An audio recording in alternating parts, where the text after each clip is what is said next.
Olá pessoal, bem-vindos à Introdução à Antropologia. E hoje a gente vai continuar falando sobre o método da pesquisa antropológica. Mas se lá no Malinowski ele estava falando do que era o desafio de se produzir um conhecimento antropológico sobre um povo muito distante, uma realidade muito distante daquela do pesquisador, a pesquisa antropológica ao longo do século XX foi se transformando e se voltando cada vez mais para realidades próximas do mundo de origem dos pesquisadores. E esse é o assunto da nossa aula de hoje, né? Como fazer pesquisa, quais são os desafios de fazer pesquisa, nisso que a gente convencionou chamar de sociedades complexas, as sociedades modernas, enfim, o universo de onde essa ciência antropologia surge e os pesquisadores em geral se formam, né? Então, como é estudar um mundo social próximo ao nosso? Isso traz também uma série de desafios. Uma boa introdução a isso é esse texto do Gilberto Velho, Observando o Familiar. O Gilberto Velho é um antropólogo brasileiro, infelizmente já falecido recentemente, e é um dos que melhor representa uma área da antropologia que se marcou pelo estudo do fenômeno urbano, da construção mesmo da sociabilidade nas cidades.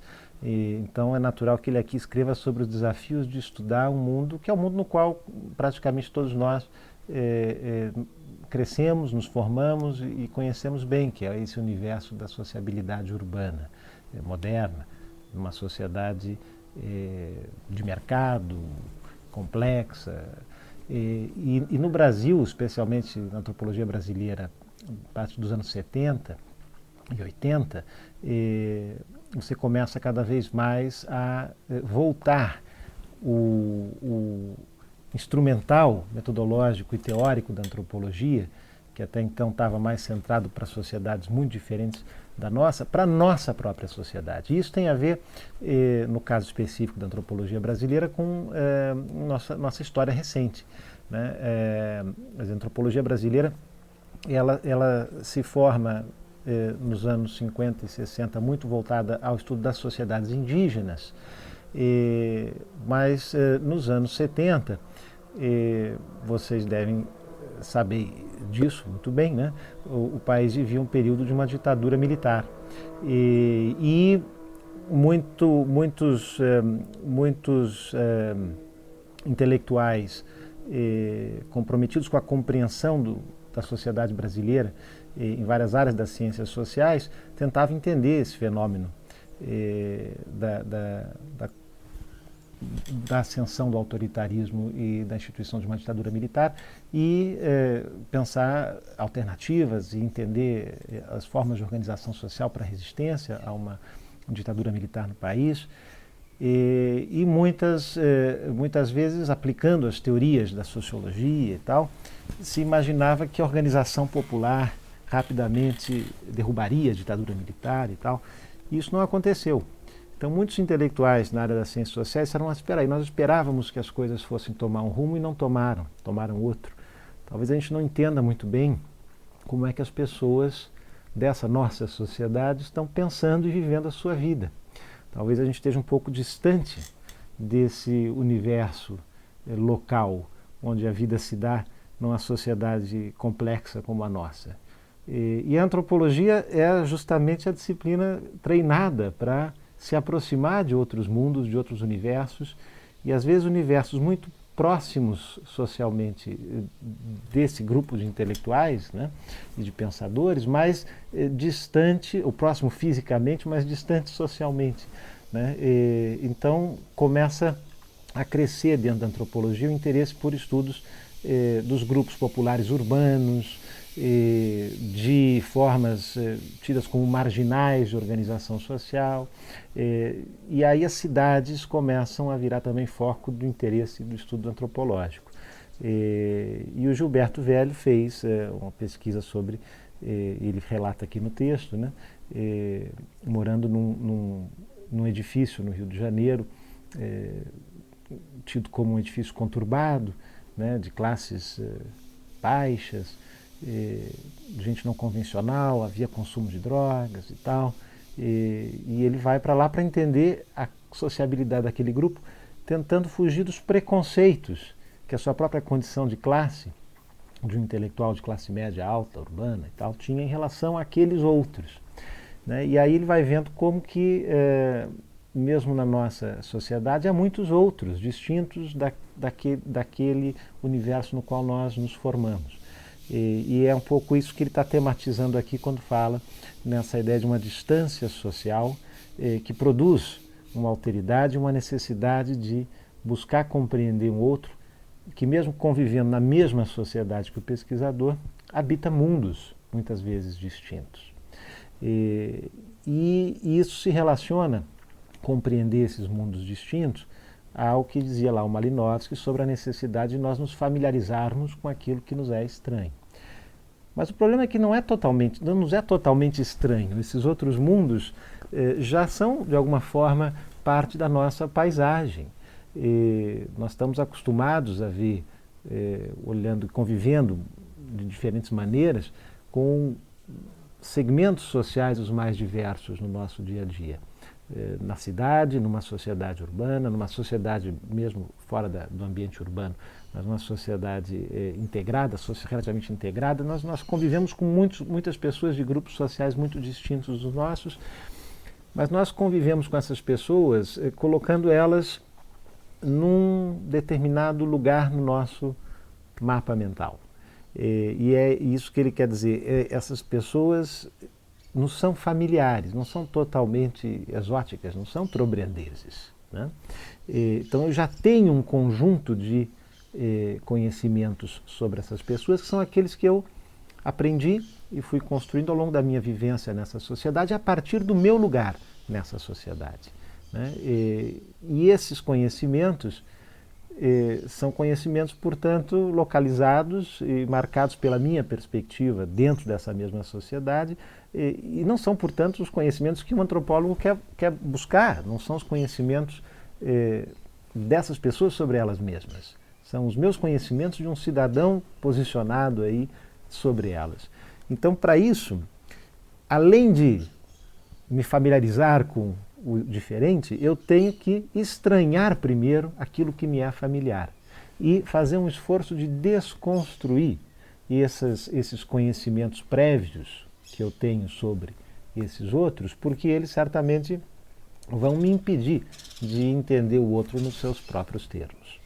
A antropologia tem, portanto, um duplo movimento na produção do conhecimento. Ao mesmo tempo que a gente vai se familiarizar com aquilo que nos é estranho, nós temos que primeiro estranhar aquilo que nos é familiar, especialmente num contexto que não seja mais próximo. Né? E aí os desafios são muitos. Primeiro, a gente tem que tentar desconstruir os mapas que já organizam a nossa visão de mundo sobre aquele grupo com o qual a gente vai estudar ou pesquisar. Né? A gente se localiza no mundo, isso todos nós seres humanos, a partir de noções pré-estabelecidas que nos permitem identificar o sentido das ações dos outros. E a gente aprende isso desde pequeno, e isso vai ficando ali sedimentado na nossa forma de ser e de estar no mundo. Esse é o conjunto de um conhecimento de valores, de representações do mundo, que o Gilberto Velho está dizendo aqui, que é feito dentro de uma hierarquia. Nós valorizamos mais algumas coisas e menos outras. Isso precisa ser, de alguma forma, desmanchado, para você poder entender o outro nos termos do outro. Se esse outro é um outro que já habita o teu universo mental. Né? Então esse é um primeiro desafio. O segundo desafio, e que é fundamental para a gente poder entender por que o outro age como age, a partir do mundo que esse outro habita, que não é o meu, mesmo que a gente esteja na mesma sociedade. Né? Então, por exemplo, quando se começou a fazer pesquisa com populações rurais no Brasil, né? E na antropologia, nos anos 70, isso era muito crescente, os estudos de campesinato, né? Uma das coisas que o discurso normal dos intelectuais, das citadinos, né, sobre essas populações é que eles tinham muitos filhos, né? E isso não era bom, é preciso ter menos filhos. É como se ter muitos filhos fosse uma atitude pouco lógica ou pouco pensada desses grupos. Quando você se esforça para entender qual é o sentido que as atitudes das pessoas têm no mundo que elas habitam, você começa a ver que no universo camponês faz todo sentido ter muitos filhos, porque muitos filhos são muitas enxadas, né? Então, para aquelas pessoas, aquilo é uma ação lógica e faz todo sentido.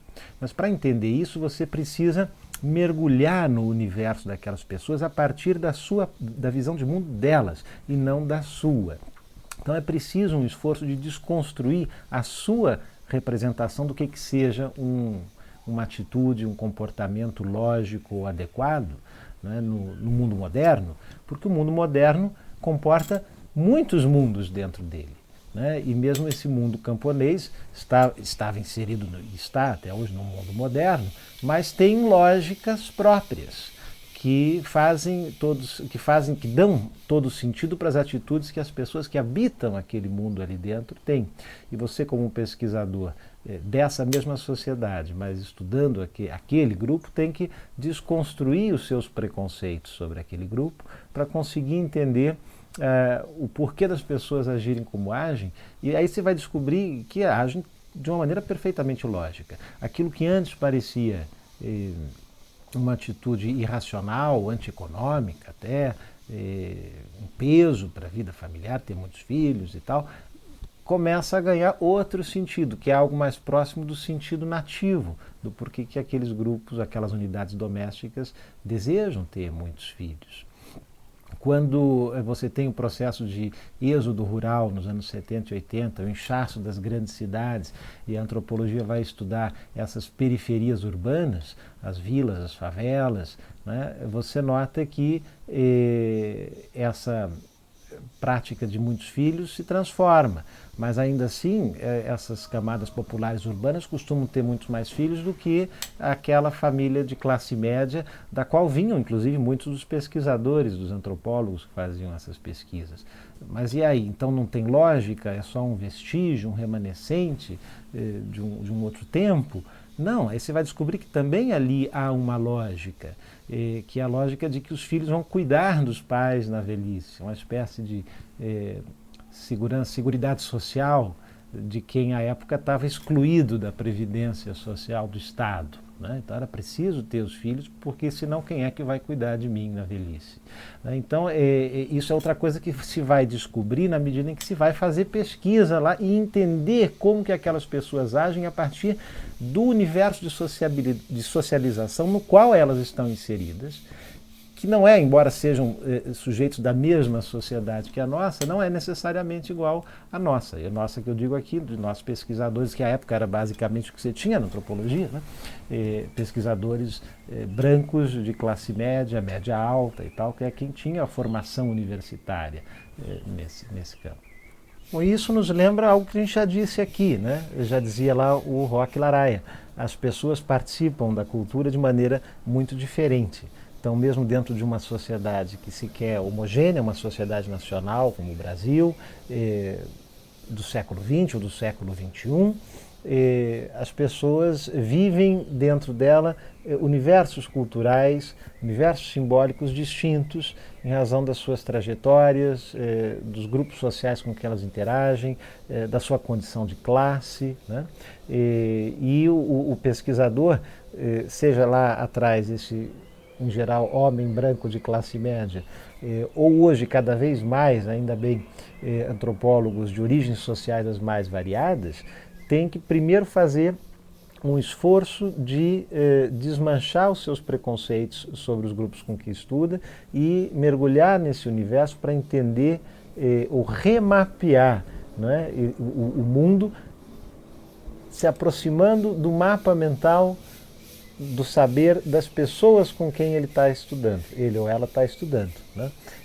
Porque aí você começa a entender o sentido das ações, das atitudes dessas pessoas, que é, afinal de contas, um conhecimento mais, que é o conhecimento que o antropólogo busca. Não é entender o sentido daquilo reduzindo ele aos meus termos. É, portanto, um conhecimento menos etnocêntrico possível. O que não quer dizer, e o Gilberto Velho lembra bem disso no texto, que vai ser um conhecimento mais objetivo daquela realidade. Né? Há aqui a gente já falou um pouquinho sobre isso, mas é importante lembrar, a antropologia não acredita que exista conhecimento neutro, por mais que a gente busque critérios de alguma objetividade. Mas como esse conhecimento é produzido por um pesquisador que tem um corpo, uma origem, né, e vai interagir com outras pessoas que também pensam e que também dão sentido ao mundo, essa interação com o outro é sempre marcada pela forma como você vê o outro e como o outro te vê. Né? Então a tua posição de sujeito também vai interferir no tipo de conhecimento que você consegue produzir no campo. E isso acontecia lá no tempo do Malinowski e continua acontecendo hoje em qualquer pesquisa antropológica. Você tem acesso a determinados níveis de conhecimento desses outros a partir também da forma como você é visto por eles. Né? E isso condiciona muito da interação entre pesquisador e os seus interlocutores no campo. Então a gente pode dizer que a antropologia não é nem um conhecimento objetivo da realidade, nem simplesmente subjetivo, ele é um conhecimento intersubjetivo, resultado desse encontro etnográfico entre o pesquisador, que fez um esforço de desconstruir o seu mapa mental prévio, com os seus interlocutores em campo, que vão estar também, ao longo do tempo, tentando colocar esse pesquisador em alguma posição para saber o quanto eles podem se abrir com esse pesquisador e do que se pode ou não se pode falar nas conversas com o pesquisador. O conhecimento daí resultante também não é uma verdade, né, sobre aquele grupo. Ele é, e o Gilberto Velho lembra bem isso, uma interpretação.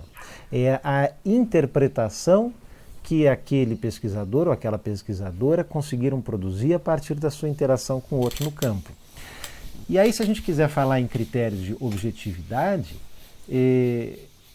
essa interpretação pode ser checada e confrontada com outras interpretações. E, nesse sentido, pesquisar um grupo próximo, que nos é familiar, permite uma interpretação ainda mais depurada, porque a interpretação que o antropólogo vai produzir sobre aquele grupo vai ser uma dentre muitas que já existem nessa sociedade, porque outros atores sociais, que não necessariamente antropólogos, também estão produzindo um saber e um discurso sobre esses outros, porque esses outros são também parte da própria sociedade em que vivemos. Então, numa sociedade complexa, você tem uma infinidade de atores pensando sobre a sociedade, escritores, romancistas, poetas, compositores, jornalistas, que estão produzindo um conhecimento sobre como é a vida daquela sociedade. Se a gente pegar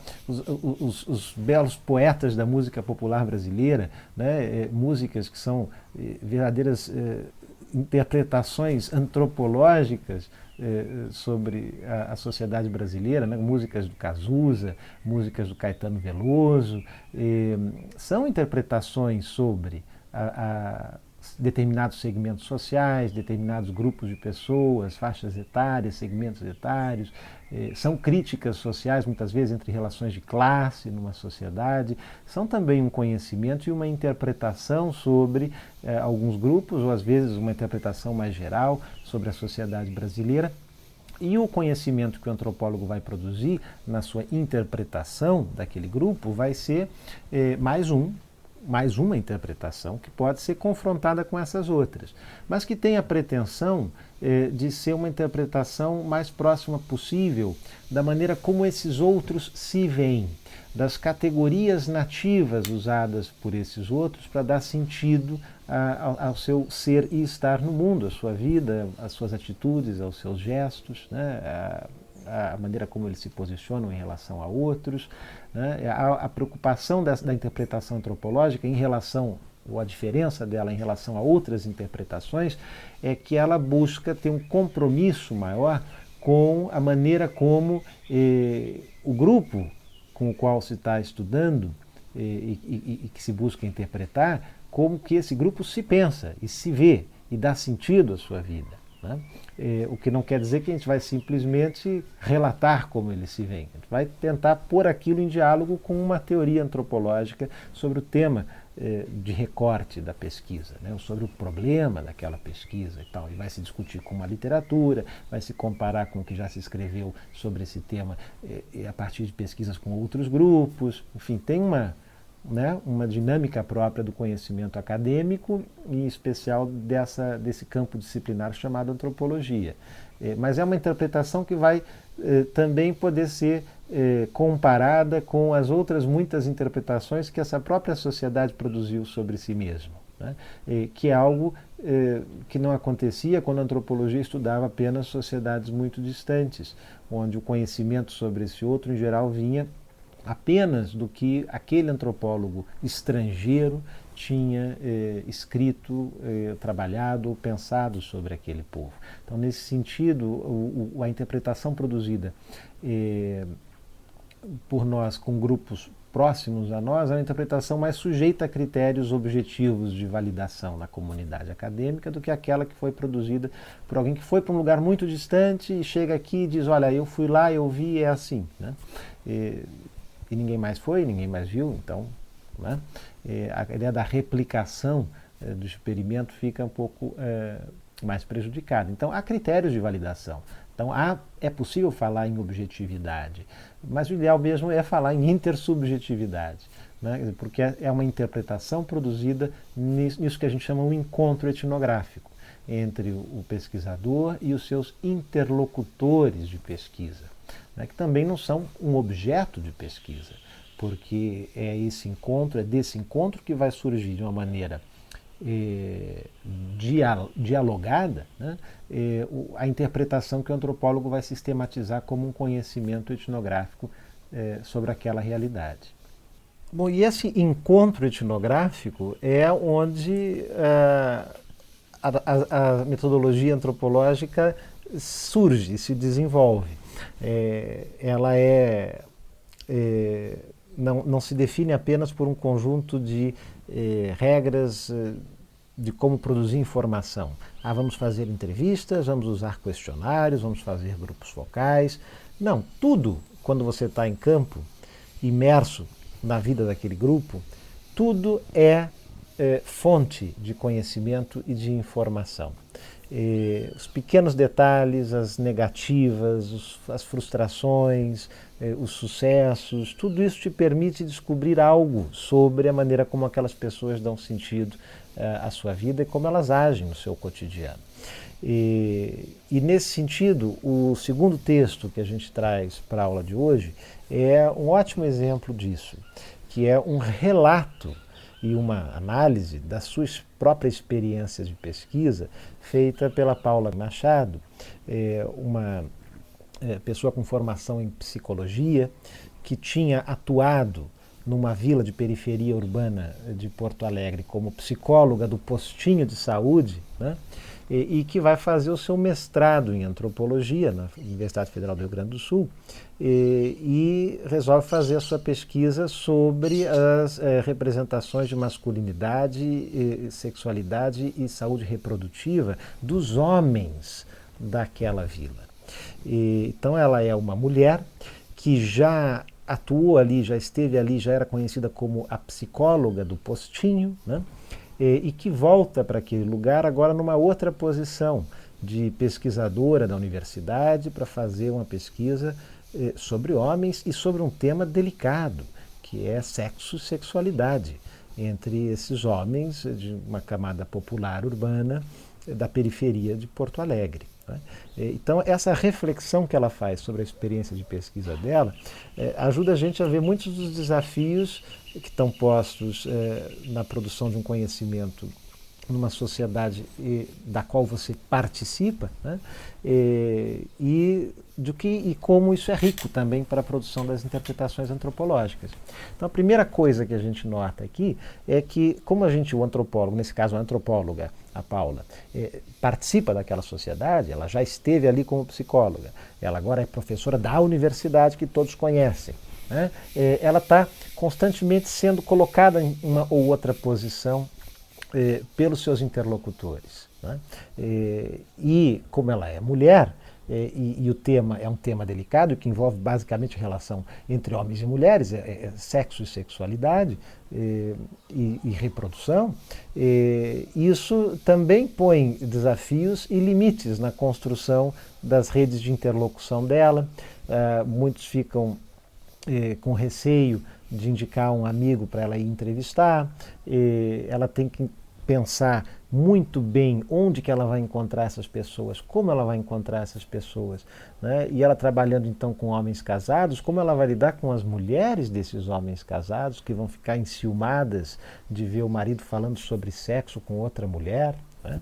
E é preciso o tempo inteiro então ir pensando em estratégias que te permitam construir uma relação de maior confiança com os teus interlocutores e construir uma rede mesmo de interlocutores, né? E isso exige um esforço não só, como a gente já viu no Gilberto Velho, de desconstrução das minhas opiniões e dos meus mapas mentais sobre o que é as representações de gênero, de sexo e sexualidade dos homens da periferia urbana de uma cidade brasileira, né? Eu tenho que desconstruir o que eu entendo disso para entender o que eles pensam sobre isso, mas exige também esse esforço de buscar as estratégias de acesso e a construção de pontes e a construção de relações que sejam elas também o menos marcadas por preconceitos possíveis, da minha parte em relação a eles e da parte deles em relação a mim.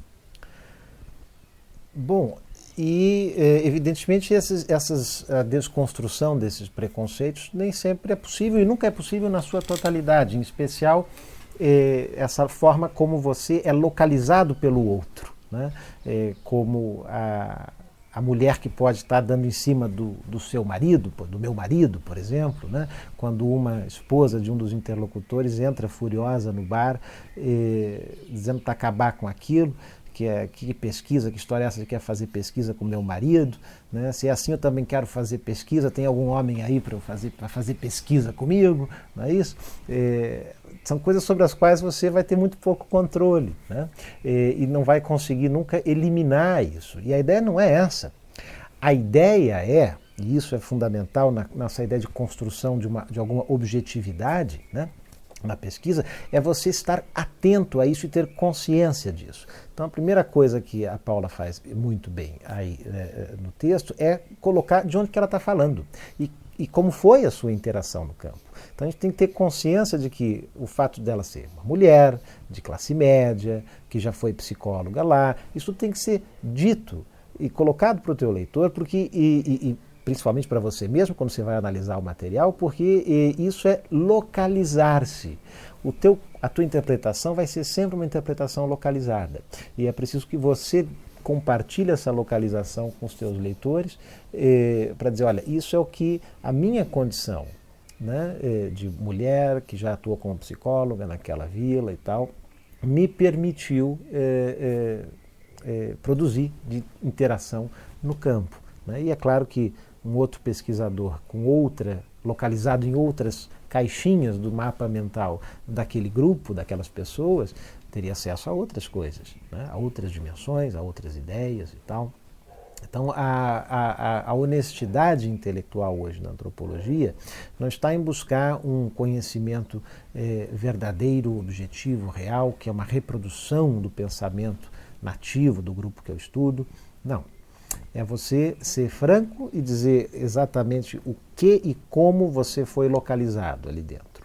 O que e como você conseguiu construir um universo de interlocução com uma rede tal e qual e que te deu acesso e que te permitiu construir esta interpretação aqui sobre aquela realidade, que vai ser já uma interpretação bem diferente da que você teria daquele grupo se você tivesse ficado preso nos seus preconceitos, no mapa mental que você já tinha como um membro daquela sociedade sobre aquele outro, né? E já será feito todo esse esforço de construção de uma interlocução de médio e longo prazo ali dentro, um conhecimento muito mais próximo das categorias nativas e da visão de mundo nativa, mas será sempre marcado pela experiência da interação humana.